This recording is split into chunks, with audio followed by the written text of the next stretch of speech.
રવિચંદ્રન અશ્વિનને નિવૃત્તિની જાહેરાત પછી ચેન્નાઈમાં ગરમાગરમ સ્વાગત। ક્રિકેટર રવિચંદ્રન અશ્વિનને આંતરરાષ્ટ્રીય ક્રિકેટમાંથી નિવૃત્તિની જાહેરાતના એક દિવસ પછી ચેન્નાઈમાં તેમના નિવાસ સ્થાને પહોંચતા જ ચાહકો અને શુભેચ્છકો દ્વારા ગરમાગરમ અને હૃદયપૂર્વક સ્વાગત મળ્યું। રસ્તાઓ ચાહકો સાથે ભરાયેલા હતા, જેમણે બેનરો પકડી રાખ્યા હતા અને તેમના નામના નારા લગાવ્યા હતા। ભારતીય ક્રિકેટમાં તેમના શાનદાર કારકિર્દી અને યોગદાનની ઉજવણી કરી। બ્રિસ્બેનમાં ઓસ્ટ્રેલિયા સામેની ડ્રો થયેલી ટેસ્ટ મેચ પછી અશ્વિને નિવૃત્તિની જાહેરાત કરી હતી અને તેમના કારકિર્દી દરમિયાન ચાહકોના અવિરત સમર્થન માટે આભાર વ્યક્ત કર્યો હતો।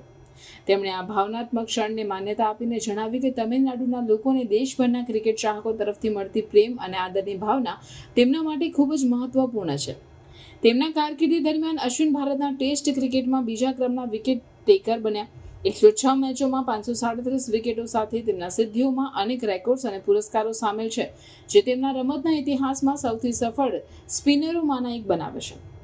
અશ્વિનની નિવૃત્તિ એક યુગના અંતને ચિહ્નિત કરે છે, પરંતુ તેમણે ચાહકોને ખાતરી આપી કે તેઓ કોચિંગ અને યુવા ખેલાડીઓને માર્ગદર્શન આપીને ક્રિકેટમાં જોડાયેલા રહેશે।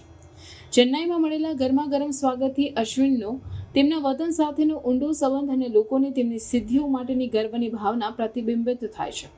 અશ્વિનના જીવનના નવા અધ્યાયની શરૂઆત સાથે ક્રિકેટના દંતકથા તરીકેની તેમનો વારસો ભવિષ્યની પેઢીઓને પ્રેરણા આપતો રહેશે।